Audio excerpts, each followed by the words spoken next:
Autoroute d'information, bonjour. Bonjour madame. Ah bah, Vous ne quittez pas un instant. bah non.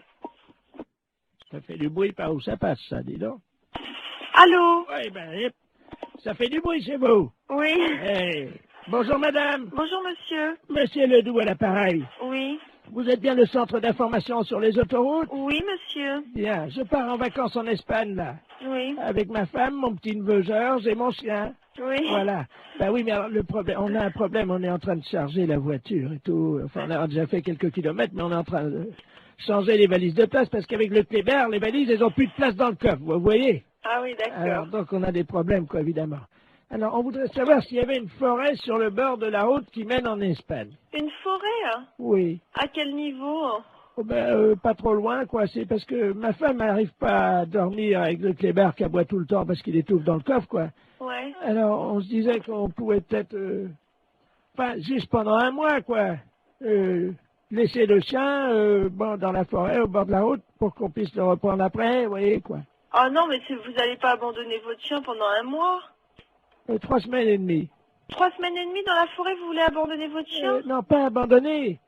C'est-à-dire qu'on pensait que, vous voyez, en plus, les forêts dans le sud de la France, c'est dangereux. Oui. En été, il y a des incendies de forêt. Oui. Alors justement, nous, le petit chien, il pourrait peut-être vous aider dans la lutte contre les incendies de forêt parce qu'il passe son temps à pisser sur les arbres.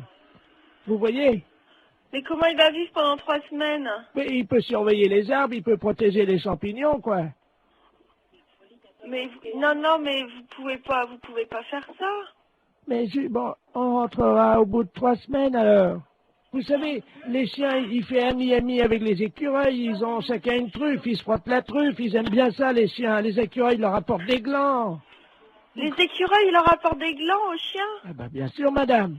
Mais c'est pas possible, monsieur, ses amis les écureuils, ils vont pas le nourrir. Si, Ils vont pas le nourrir assez, c'est pas avec des glands qu'il va se nourrir. mais si, le chien, ça mange n'importe quoi. Mais non, dans une SPA, à la SPA, il va être nourri normalement. Mais nous, on l'a entraîné à bouffer des glands depuis 3 semaines, et ben il se porte bien. Votre chien, il va pas rester pendant 3 semaines au même endroit. Mais on va l'attacher à l'arbre. Ah bah oui, bah c'est très malin. Hein. Mais il va être malheureux, le chien, il va pas pouvoir bouger, vous vous rendez pas compte? Mais il aime bien pas bouger, c'est un feignant, c'est un gros feignant, ce chien-là. Je vous dis, il fait rien. Allô? Oui. Mais monsieur, excusez-moi, mais vous êtes sûr que vous êtes très normal? Madame, je vous... Non, mais je me permets de vous demander ça, monsieur, parce que là, vraiment, d'abord, est-ce que vous savez où vous êtes ici? Je pense que je suis chez des gens sympathiques, C'est-à-dire?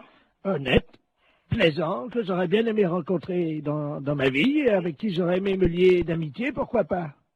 Non, mais monsieur, vous vous rendez compte de ce que vous dites? Est-ce que vous avez déjà vu? Je sais pas qui vous êtes, qu'est-ce que vous faites dans la vie, monsieur? Monsieur Bernard Ledoux, retraité des PTT. Ah ben, je suis bien heureuse de le savoir. Alors, dans les PTT, on est comme ça? Comment ça, on est comme ça? Ben, écoutez, monsieur, vous avez pris un chien. Moi, je sais pas, j'ai 4 chiens, monsieur. Et croyez-moi, je pars aussi en vacances quand ça m'arrive de temps en temps.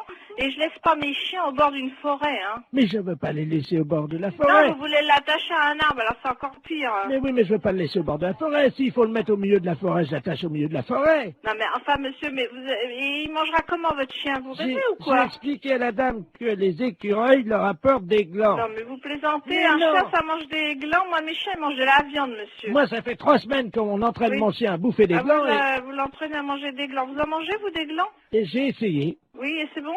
Ben écoutez, à mon avis, c'est bon pour le chien. Ah, c'est bon pour le chien, ça, bien sûr. Mais pourquoi pas? C'est peut-être bon pour les écureuils, mais ça m'étonnerait que ce soit bon pour un chien. Eh ben, il en bouffe. Hein. Il en bouffe. Eh ben, C'est bien. d'ailleurs, on a déjà une cargaison. En plus, le temps que... Cargaison. Mais oui, parce qu'on a pensé à tout. Le temps que les écureuils fassent ami avec lui, on va lui mettre un petit panier à côté de sa laisse, puisqu'on va le mettre avec la laisse à l'arbre. C'est ça, oui. Alors, vous êtes un ami des chiens.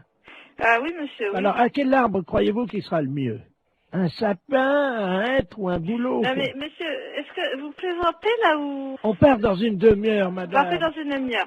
Bon, mais écoutez-moi, d'abord, premièrement, si vous avez un problème, c'est à la SPA qu'il faut vous adresser, à la Société protectrice des animaux, et non pas à Service Autoroute. Mais ils en veulent pas de mon chien, la SPA. Comment ça, ils n'en veulent pas de votre chien? Ça m'étonne, à la Mais SPA, non. on accepte les chiens. Non, la dame m'a dit qu'ils en voulaient pas. Et pour quelle raison? Parce que c'est un éjaculateur précoce.